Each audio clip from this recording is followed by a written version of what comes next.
Hey, what's up guys? Thanks for tuning in to hiswhitelight's Versus today. So it is Friday, and that means another retrospective on one of my favorite video game companies. The company we're going to be talking about today is not a AAA big budget studio, but their games are unlike anything you've ever played. And this company just happens to be none other than Japan-based studio Sandlot.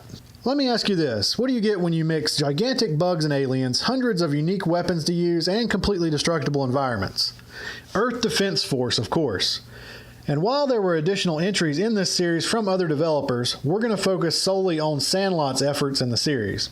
But before we jump into all that, let's take a look at how this company was formed, the past games they've worked on, and what they may have in store for us in the near future. Before we get to Sandlot, we need to understand how this studio was formed. There was a Japanese studio founded in 1983 named Human Entertainment. This studio worked on some very popular games in Japan, and some of them even made their way to our shores. They created and developed horror titles ranging from the RPG Lovecraft-inspired La Place No Ma for the PC Engine to the much more recognizable Clock Tower series. They also worked on a line of sports titles, the most popular being the Fire Pro Wrestling series. Human Entertainment made games for a huge number of systems, ranging from the NES, the Super NES, Sega Saturn, PlayStation 1, and TurboGrafx-16. Unfortunately, they filed for bankruptcy in 2000, and the studio was closed for good. Out of the closure of Human Entertainment came Sandlot. The studio was founded in March 2001 and was composed completely of former Human employees. They immediately put their talents to work on creating unique gaming experiences, and in 2002 released their first game along with Square Enix called Robot Alchemic Drive, or RAD. This game would set many precedents for Sandlot for them to include in their future games. The game saw the player controlling a giant robot to fight off an alien invasion led by the Volgara. The unique mechanic introduced into this game, however, was the fact that the player controlled the robot from his perspective using a remote control, usually on the ground or on a building. It certainly made for some interesting kaiju fights, and the sense of scale for the time was unparalleled. This sense of scale and a constant threat from an alien invasion would serve as inspiration moving into their next game series, a series Sandlot would discover would be their biggest hit moving forward. Next, in 2003, Sandlot found their calling and took the lessons learned during the development of Robot Alchemic Drive and applied those to an all-new series dubbed Earth Defense Force.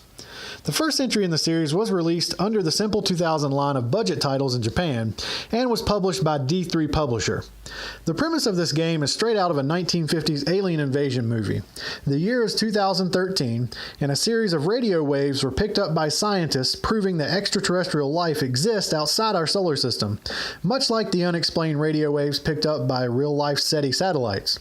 The world responds by forming the Earth Defense Force, sponsored by many nations throughout the world to defend the Earth if the alien presence proves hostile.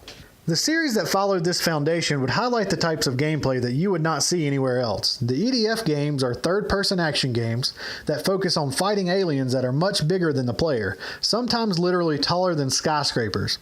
Add on top of that, especially in later entries in the series, the aliens attack the player in large numbers with hundreds of enemies in any given level to destroy.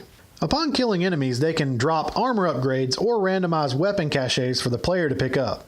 This is where the series really establishes its replay value, as there are hundreds of weapons to acquire in each game, ranging from shotguns to machine guns to an actual nuclear warhead that would completely white out the player's screen because the explosion was so big. So moving on to the next game in the series, Sandlot really hit its stride in 2007 with the release of Earth Defense Force 2017, the third entry of the series on the Xbox 360. This was also the first major release from the studio to be brought over to audiences in the West, and the game almost immediately gained cult status for its cheesy dialogue, over-the-top action, and almost game-breaking set of weapons. Sandlot was not worried one bit about sending the frame rate down into single digits if it meant giving players awesome set piece after awesome set piece. This game also upped the standard weapon count from the previous games to 150 unique weapons, and also allowed the player to command a variety of vehicles to help them fight off the giant insect invasion that ranged from tanks to helicopters to an actual mech suit. These features would be carried over to future titles in the series as well. The press seemed to have a mixed reaction to the game, noting that while it was incredible fun, it suffered from last generation graphics and horrible voice acting. As I've already discussed though, these things helped serve EDF 2017 to gain the status it has in the video game world. The ending of the game saw the EDF repelling the invasion from the Ravagers and saving Earth. Next, Sandlot felt they needed to expand upon the direction that was established with EDF 2017 and began work on EDF 2025, which would highlight a return of the Ravagers and the alien invasion. This game was also released on the PS3 and even has a somewhat remastered director's cut on PS4 called The Shadow of New Despair. EDF 2025 introduced players to 4 classes they could choose to play as in the game, including the Ranger, which was your standard soldier from past games, the Wing Diver, a flying class that specialized in alien weaponry, the Air Raider, who acted as a support class and could call in airstrikes and vehicle drops, and the Fencer, which was the tank of the bunch, wore an exoskeleton, and could use 2 different weapons at the same time. 2025 also included 4-player online co-op play, so players could tackle missions with their friends. This game also upped the weapon count considerably, as each class in the game had around 175 unique weapons to unlock. So you can just imagine how much time was spent here for you to get 100% completion. I have seen players online in this game who have thousands of hours of playtime. This entry also seemed to get mixed reviews upon its release, with the likes of Forbes and Famitsu praising it for its ridiculous and action-packed gameplay, while other outlets panned it for having a shallow premise and shooting thousands of aliens for hours on end. All I know is I played both the PS3 and PS4 versions of the game and thoroughly enjoyed every minute of it. And this brings us to the present day and the impending US release for Earth Defense Force 5. This iteration was released in December of 2017 in Japan, and Sandlot has been marketing strongly for the game over the past year. While there has been no release date locked down for the US, we know we're getting it sometime before the end of summer this year. This game was originally announced at the Tokyo Game Show in 2016 and was met with much fanfare. The trailer showed audiences that the game would be using an updated graphics engine optimized for next-generation consoles, and the game would feature new enemy types, new weapons, and new vehicles.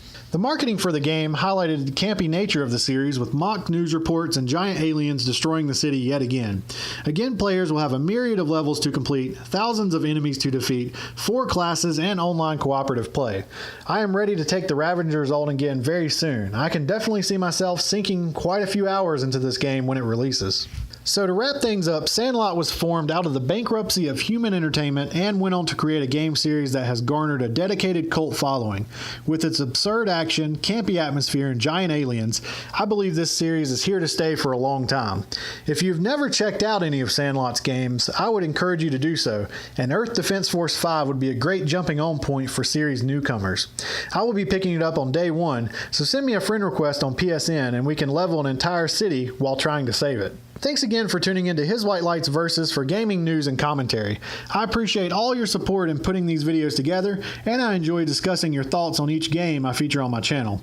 What do you think of the EDF series? Let me know in the comments, and if you like this video, be sure to subscribe to my channel for more gaming related content.